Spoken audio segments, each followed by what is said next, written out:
Hello to all of our viewers here, and welcome to Alan and Hannah Cohen. As you can read their names here on Zoom, this is our first effort, our first edition of trying to connect the shul, one member to another virtually, trying to have some informal conversations to learn about each other.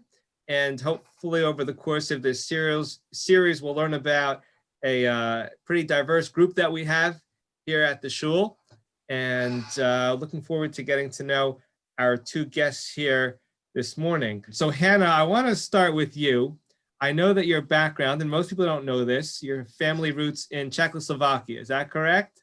That is correct. Okay, and you have to remind me though, were you born there or was your, okay, so tell us a little bit about your family history and what you know about Czechoslovakia in terms of Jewish community and how your family came over here. I don't know much about Czechoslovakia because I was born there in 1947 in what today is considered the Czech Republic. Right. And my parents met right after the war. Both my parents went through the Holocaust. Was that in a DP camp? No, they met in Prague. My father was a partisan fighter in the woods. Wow. In the Slovakia part, they both came from the Slovakia part of Czechoslovakia. And my father was 18 years older than my mother. So my father lost his wife and 3 little children, Wow. Which he hid before he went off to fight in the woods with his comrades, and they were betrayed and murdered. Wow, and meantime, he had to start all over again. Wow. Had the chutzpah to start all over. Yeah, most people wouldn't have the strength to do that. Yeah. I don't know. He started over again. He was in a prisoner of war camp. So wow. He was in a prisoner of war as well in Russia somewhere. And he says his comrades he had typhus. His comrades kept him alive on potato peels. Wow. In the meantime, my mother, and it's very hard to get all the details from my parents, especially my mother, who was very reluctant to talk about her experience, but I'm putting together that she and her family were transported on the railroad cars to Auschwitz somewhere like in 1944, Okay. Wow. just prior to the end of the war, but unfortunately, she wound up in Auschwitz with her mother and her mother and a couple of younger siblings. Just went directly to the gas chamber. Wow. And my mother, due to her unbelievable resilience and I don't know what it is, will to live, managed somehow to get a secretarial job for one of the colonels because she spoke high German. And she managed to keep herself and her younger sister alive. Wow. And your father, he was in a Jewish partisan group, or yes. Okay. Yes. And did he have any pride with regard to those partisan efforts and being able to fight against the Nazis, or he just didn't want to talk about that whole part of his life? Well, it's funny you said that. I did hear him say at some point that when they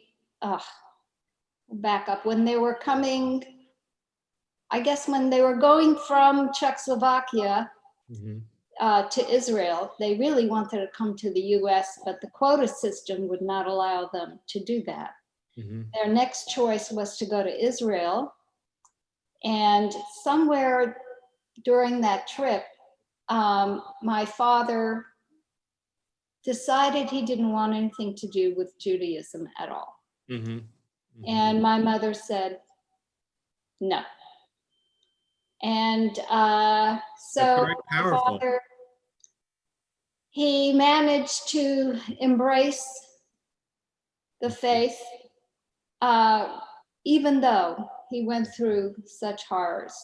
Now, I know you and I share some of that unfortunate background in terms of our ancestors and where we come from, and some of them who, of course, didn't make it. And I think for both of us, it has inspired us to kind of take part in our local Holocaust Museum, in the Virginia Holocaust Museum, and trying to educate people about that. So, when did you get involved in Virginia Holocaust Museum, Hannah? How has that kind of been for you to kind of re-encounter or to try to preserve the memory of the Holocaust in some way? How did you come on the board there?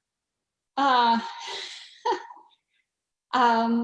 I was asked to get on the board a few years ago. Hannah, stop. Didn't you start first with Bobby Weisberger and the second generation? Oh yeah, I was part of the second generation. Alan, would you turn off the oven? Do you know how to do it? Certainly. No, but Okay. I've got Shabbos dinner going here. Okay. Yeah, I was always peripherally involved with, being second generation Holocaust generation, right? And then I really liked the Holocaust Museum. I thought that they did a very good job with their exhibits. In particular, I thought it was very important for them to educate the young people that this happened. Yeah. I came across an incredible statistic that some surveys say that 25% of American millennials don't believe that the Holocaust ever took place, which makes our work at the museum so important. what's the percentage, do you know, of Jewish millennials who don't think it exists? I don't know the answer to that question. I will say, Alan, I'm impressed that you came in from the water. You're completely dry. The water. I'm not. I changed my shirt. The water must have split for you or something like that. Now, Alan, I can tell from your accent you're not from Czechoslovakia, and Richmond. and you're not from Richmond either. So, where are you from, Alan? Well, I grew up in Bronx, New York, which is, Okay. to me, that's New York. I never think, a lot of people think New York means Manhattan, but Hannah was from Brooklyn and I was from Bronx. So we were destined never to meet. And you were president of our synagogue, this beloved synagogue of ours. I was. About 20 years ago, is that? I can't tell you. It could easily be 20 years ago. I've lost track. Everything a year and a half or more ago. Now, how did that happen? I know you belong to another congregation here locally, and then you, at some point, you became the president, I think, when Rabbi Rowan was here. So how did that all come to be? So we started out belonging to Congregation Me, I think. Is that what it's called? No, Bethel. We belonged to Bethel maybe 10 years, I don't know. And then our children, they were both bar and bat mitzvahed and Bethel. From Bethel. And the reason we joined Bethel, when we came to town, I don't know, everybody has a different reason. We picked what's the synagogue in town that has the most children. That's all. That was the whole decision process. And then after they were finished with bar bat mitzvah, I guess, I don't know. It was a few more years after that. But we left to go to Orami because we thought that people were more secular, Okay. or more hippie, or more. But eventually, we met Leatrice Kaplan. Do you remember Leatrice Kaplan, Rabbi? I might have met her. Okay, so Leatrice Kaplan became good friends. We were particularly, I was taking a class with Richard Goldberg. You know him, right? I know him quite well. He taught. A lot of people here do. Yeah. Yeah. So and so Leatrice and I went to class together a lot, and we would gossip, I guess whatever you're not supposed to do about all the other people in class. But one day she invited me to her synagogue where Rabbi Rohn was. And so I showed up there at that synagogue. We both did, Hannah, right? Just test it out, because our synagogue already, or me, was very problematic to us because we weren't meeting any Jewish people there or something like that. There was some problem having to do with taluses. Hannah was on the board there, and I was the secretary, and I was writing stories and she was saying, why don't we have some taluses out in front? And they were saying, no way, because that's a lot of pressure. So anyway, we went to. So you met Rabbi Rohn. Okay. And I really enjoyed Rabbi Rohn. And I sat down in the back in the men's section next to Richard Goldberg. And he started to teach me how they read. He says, look, we use a sitter, and I didn't know any of that stuff. And here you read this and that. It seemed like a whole system and a code. It looked sort of mathematical.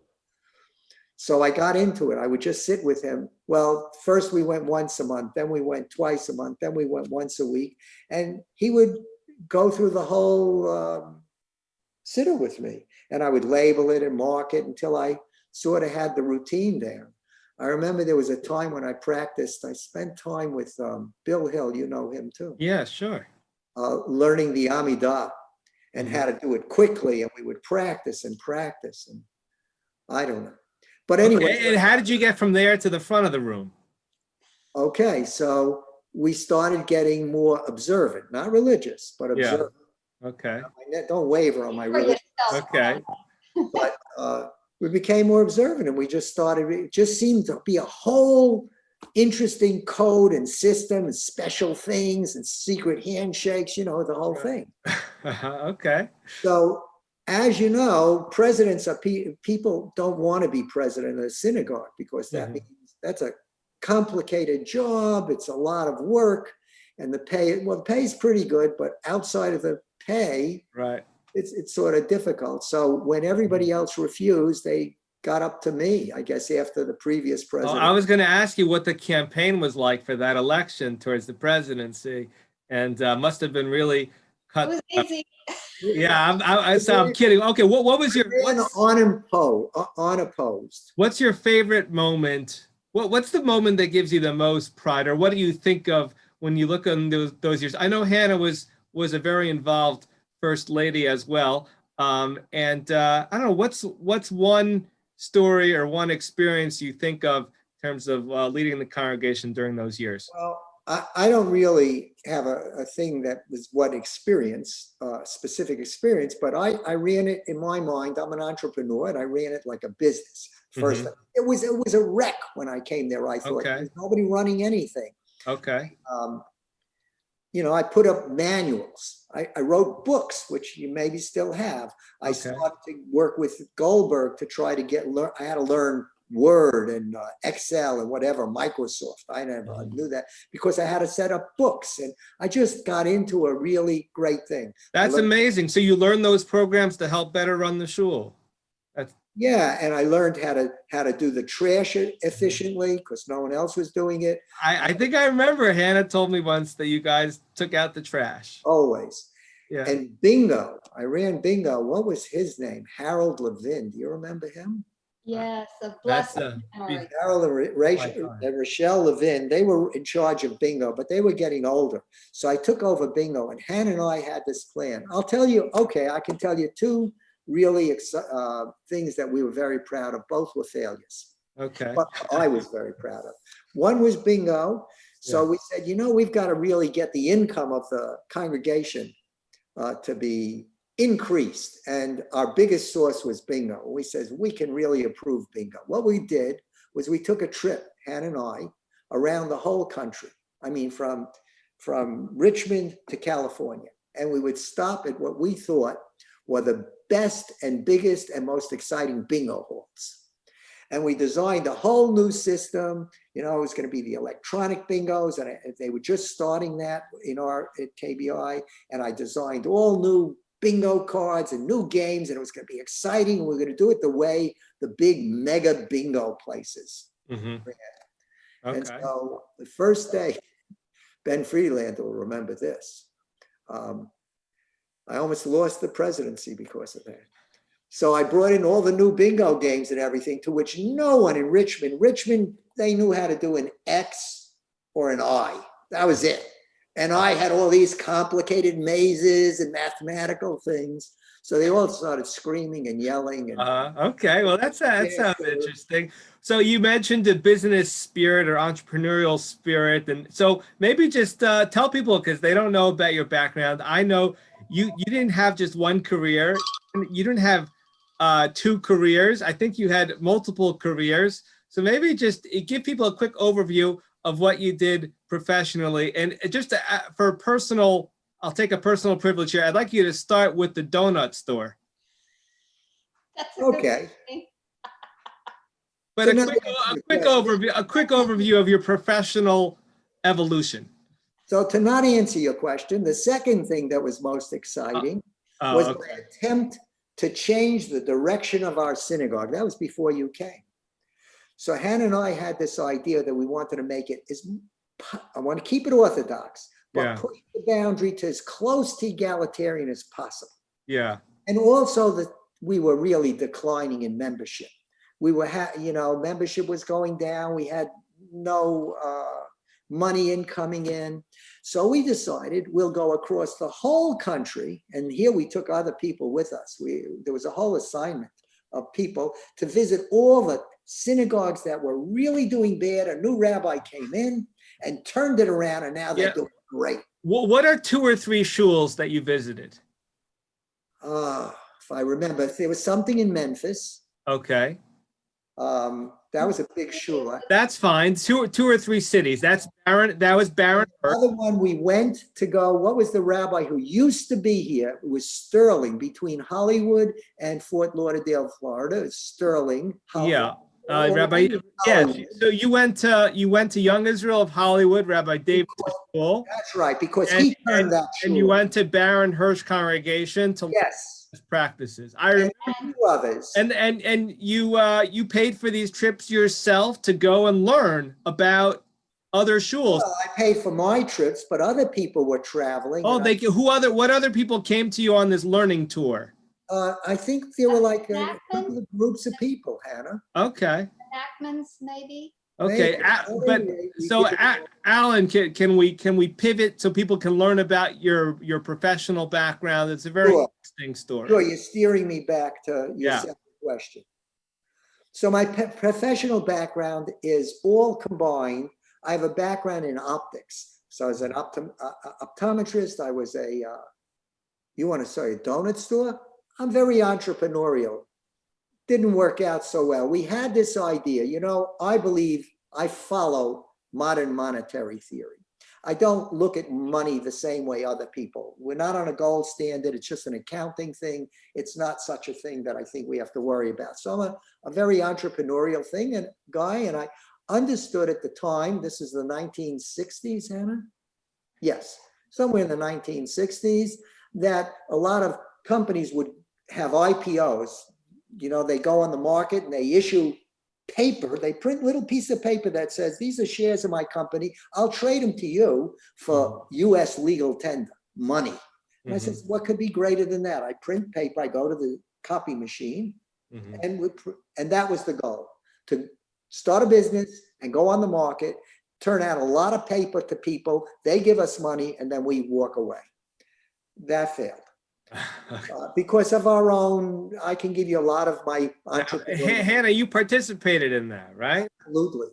Okay. Yes, not as much in the donut business because I had 2 little children, so I was mainly home. But I encouraged it and I watched it. We wanted to basically become franchise people. Okay. And we would be selling these franchises, but it didn't work.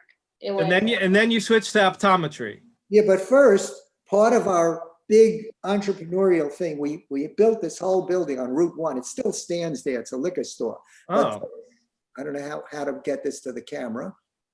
All right. Yeah. There it is. Okay, the gold ring donut. Oh, look at that. Okay. That's our original wooden nickel, the gold ring, donuts and ice cream, and it was good Yeah, I see. You had a free cup.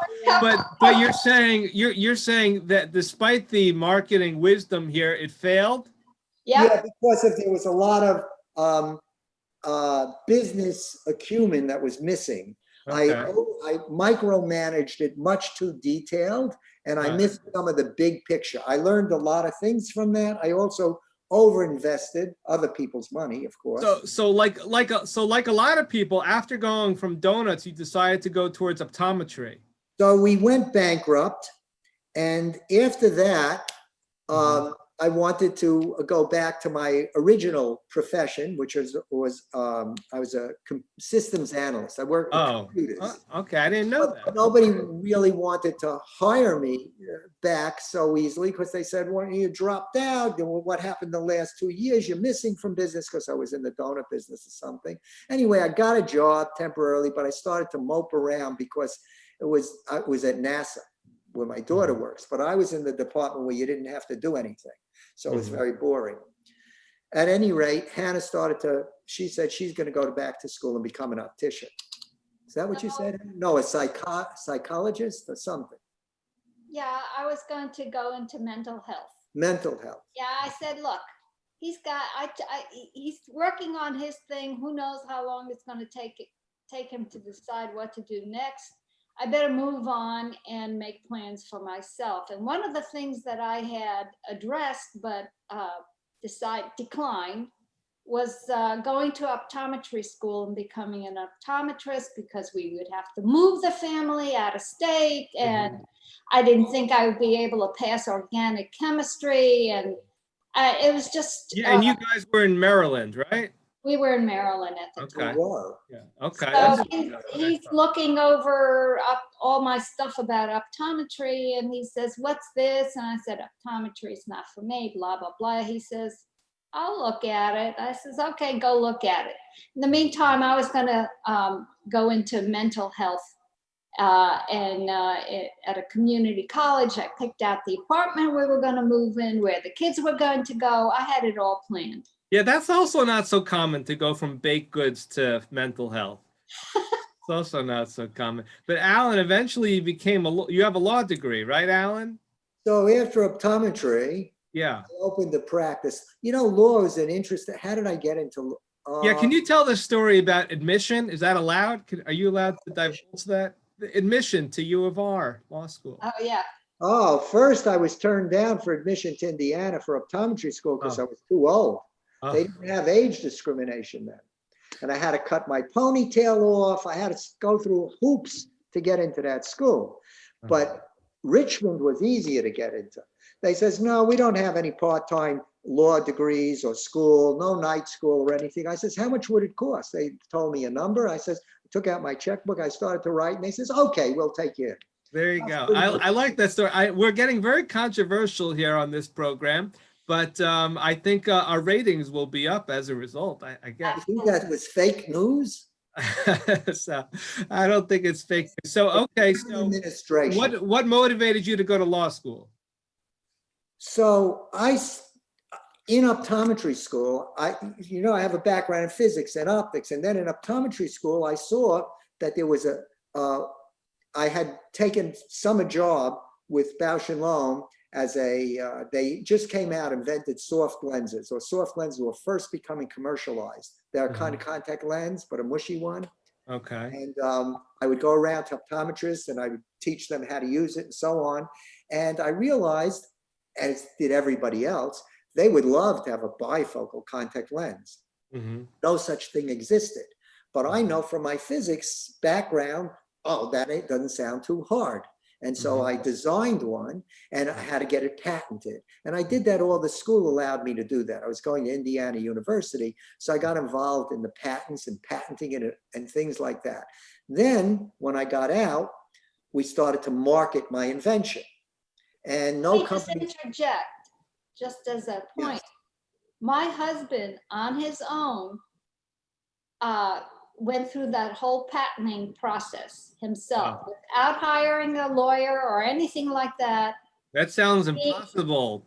No, it's actually. He did it all himself, besides thinking of this really crazy way of doing it. He patented So really you knew a lot about the law before you entered law school. No, unfortunately, I yes. know what you know from reading newspapers and watching. Okay, all right. But you studied patents. You studied patents. Okay. I He actually, patented his, all of his inventions. He you patented. asked me how I got into law school. So what happened is then Hannah and I decided to peddle our invention, and we would travel the whole world. That means we went to kibbutzes in Israel that were making contact lenses. We went to Czechoslovakia where they first invented the soft lens. We went to Sweden. We went all over the whole world and the US to every company. Hannah, do you know Czech? Do you know Czech, the Czech language? No, nobody spoke Czech in Okay. my house Okay. when it was Yiddish. mainly Yiddish. Right. And if they didn't want the kids to hear or to Right. understand, they would go into Right. Hungarian. Oh, sorry, Alan, for interjecting. Okay, so you went all over the world. We both did. And Yeah. we sat on the doorstep of every place until they would talk to us. But they didn't like talking to people. They want to see an attorney because they were afraid to talk to a Right. non-attorney type. Okay. So, and then I had a friend who he passed away and he was interested in law school. That was Uzi Seltzer, Hannah. And So you went to law school and it helped. so law school, but they don't have a patent law school here. Mhm. So we went to, where do we go, Hannah? It was Concord, Concord, New Hampshire. Pure, just patents. That's all they did there. School Wow. of Intellectual Property and International Law. Very interesting. Okay. And so I got a good background in that. Then we kept going around and eventually it was a complicated situation, how we licensed our patents and how they try to rip us off and every other person and also each other, the big companies, they're criminal. But eventually one company, 3M, who I gave a license, they didn't succeed in getting it FDA approved by our invention. Mhm. So they sold it to Alcon. And then one day some foolish attorney at Alcon said, well, we have a contract with that 3M sold to them with Alan Cohen. He says, oh, they'll honor it, fools. So there we go. Okay.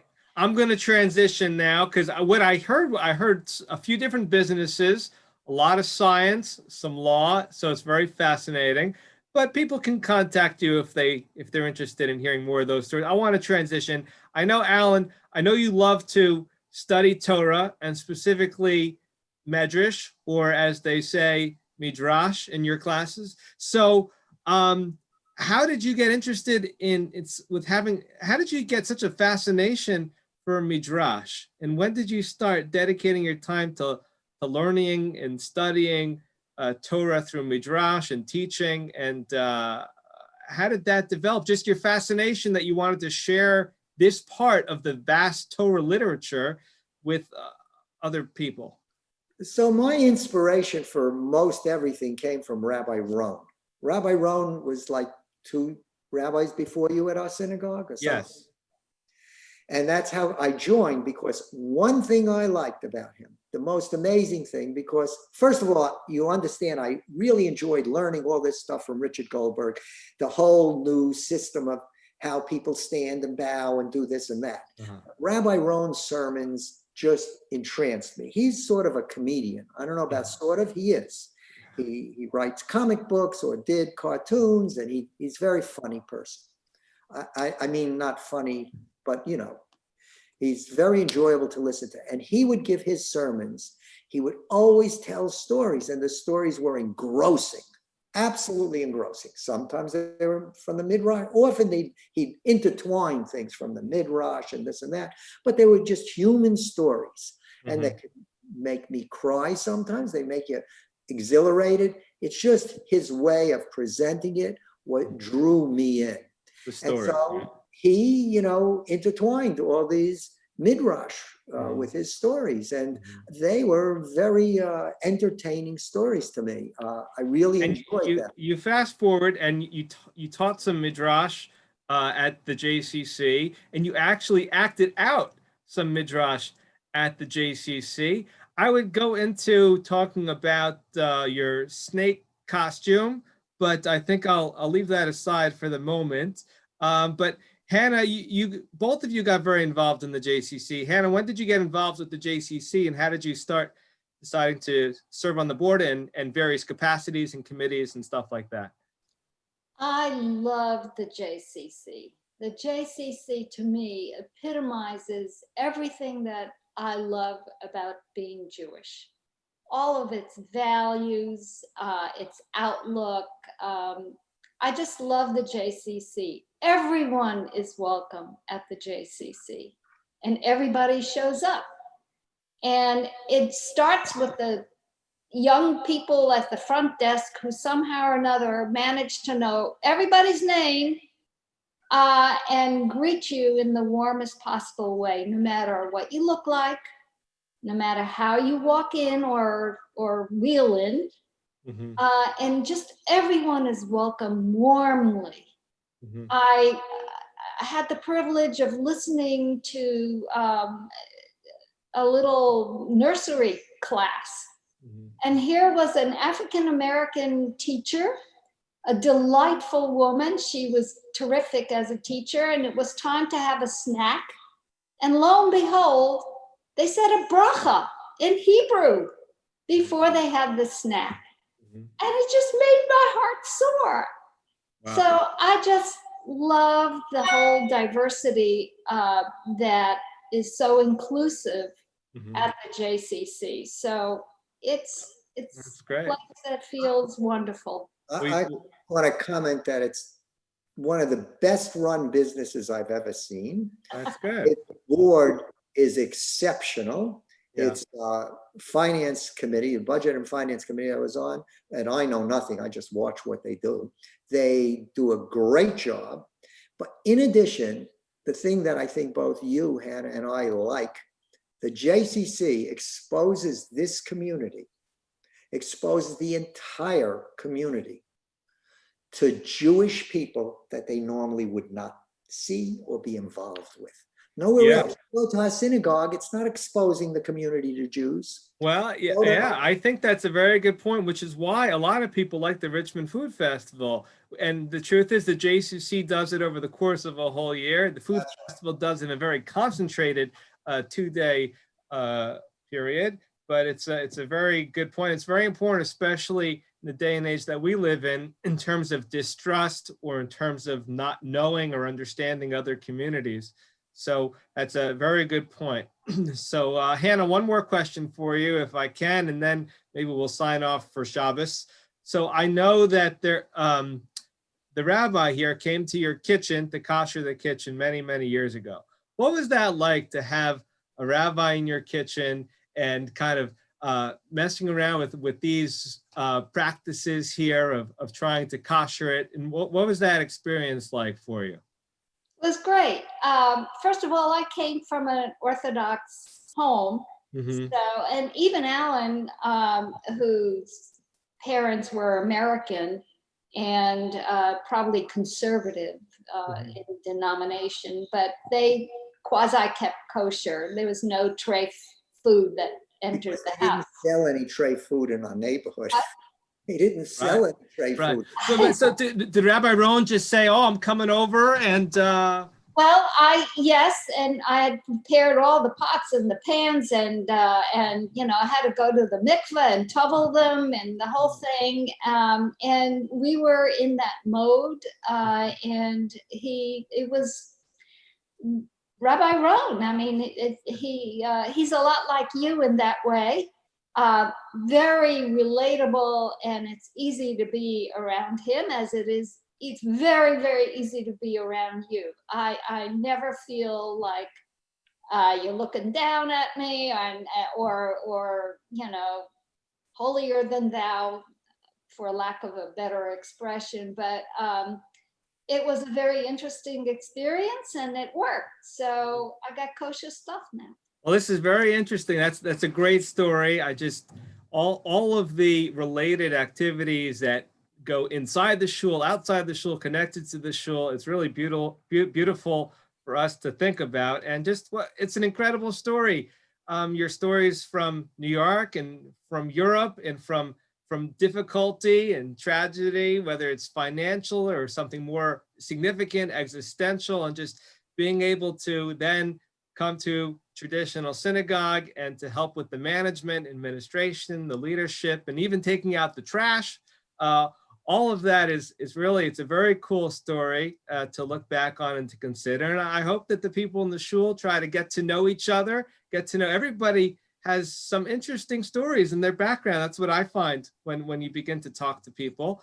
And I hope that this series continues and people take the time to listen and to see people's faces when it's hard to actually see other people's faces these days. So I wish you both a wonderful Shabbos, because we are filming this or recording this on Erev Shabbos Kodesh. And hope all of you stay well, stay healthy, stay patient. Thank you, Rabbi.